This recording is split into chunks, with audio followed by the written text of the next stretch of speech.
मुंबई में एक घना जंगल था। जंगल में कालू नाम का चोर रहता था। कालू बड़ा बेवकूफ था। काफी हथियार लेकर रात को चोरी करने निकलता, लेकिन सुबह खाली हाथ वापस लौटता, क्योंकि कालू कौवा बेवकूफ था। पूर्णिमा की रात थी। रात के 12 बजे थे। कालू कौवा हाथ में हथियार लेकर चोरी करने निकला। एक बड़े घर के सामने आया और घर के पीछे पिछली दीवार तोड़ने लगा। आवाज होने की वजह से में सोई टुनटुनी चिड़िया जाग गई और समझ गई कि कालू चोर आया होगा। लगता है कालू बेवकूफ चोरी करने आया है। इससे पहले कि घर की दीवार तोड़ दे, मुझे उसे रोकना होगा। टुनटुनी घर के पिछवाड़े आई और उसने देखा कालू को वो दीवार तोड़ रहा था। अरे कालू, क्या कर रहा है? चोरी करनी है, दीवार तोड़कर घर में घुसना है। अरे बेवकूफ, पूर्णिमा की रात कोई चोरी करने निकलता है क्या? तब तक आप लोग कमेंट पे बताएं 40 डिवाइडेड बाय 10 कितने होते हैं।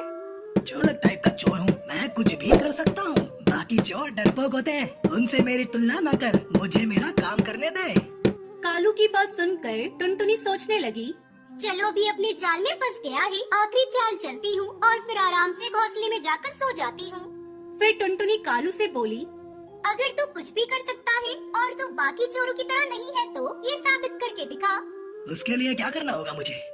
बाकी चोर धन दौलत चुराते हैं, तू ना चांद की चोरी करके दिखा। सुनकर कालू ने चांद की तरफ देखा और फिर टुनटुनी से बोला, ओके, मंजूर है, कल सुबह चांद मेरे हाथ में होगा। ऐसा कहकर कालू वहाँ से निकल गया और टुनटुनी खुश होकर घर में आकर सो गई। कालू को वो चांद की तरफ देखकर सोचता हुआ चल रहा था कि चांद को कैसे चुराऊं? कैसे सब मुझे बेवकूफ समझते हैं, पर मैं बेवकूफ हूँ नहीं। चांद चुराकर जब मैं अपनी अकल का सबूत दूंगा तो टुनटुनी की शक्ल देखने लायक होगी।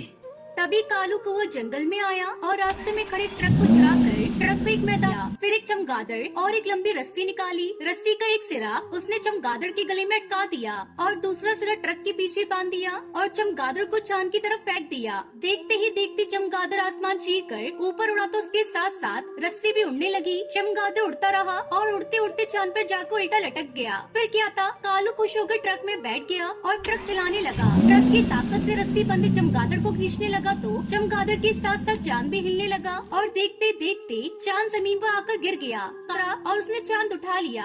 चांद को देखकर कालू काफी खुश था। दूसरे दिन हाथ में चांद लेकर कालू टुनटुनी के घर की तरफ निकला। कालू के हाथ में चांद देखकर, अरे लंगूर के हाथ में अंगूर सुना था, पर लंगूर के हाथ में चांद। इस चांद की जगह लंगूर के हाथ में नहीं मेरे हाथ में है। मैं इसे हथिया कर ही रहूंगी। अरे वाह वाह कालू, तुम्हारी अकल सोच पूछ के दाद देती हूँ। अब चोरी चकारी छोड़ो और एक म्यूजियम खोल लो। पक्षी चांद देखने आएंगे तो मोटी कमाई होगी। फिर क्या था, कालू ने कांच की पेटी में चांद रख दिया। दूर दूर से पक्षी चांद देखने आने लगे और कालू की तगड़ी कमाई होने लगी। लेकिन ये ज्यादा दिन नहीं चला। चांद दिन प्रतिदिन छोटा होता चला गया और अमावस की रात में चांद गायब हो गया। ये देखकर कालू रोने लगा। हे भगवान, इतनी मेहनत से चांद चुराया, ये चांद तो गायब हो गया, मैं बर्बाद हो गया। कालू जोर जोर से रोने लगा। तभी टुनटुनी चिड़िया वहाँ आई और बोली, बहुत बुरा हुआ कालू, तुम तो बर्बाद हो गए। अब क्या करोगे? तुम ही बोलो, क्या करूं? ये म्यूजियम मुझे। हाँ खरीद लो, चांद चला गया, अब मैं इसका क्या करूँगा? खरीद लो। फिर टुनटुनी चिड़िया ने चंद पैसे देकर म्यूजियम खरीद लिया और कालू को वो चला गया। कुछ दिन बीत गए, अमावस का प्रभाव खत्म हुआ और पूर्णिमा आने लगी। धीरे धीरे चांद बढ़ने लगा और पक्षी फिर से चांद देखने आने लगे। इस प्रकार टुनटुनी मोटी कमाई करने लगी और बेवकूफ कालू फिर से घरों के पिछवाड़े जाकर दीवार तोड़ने लगा।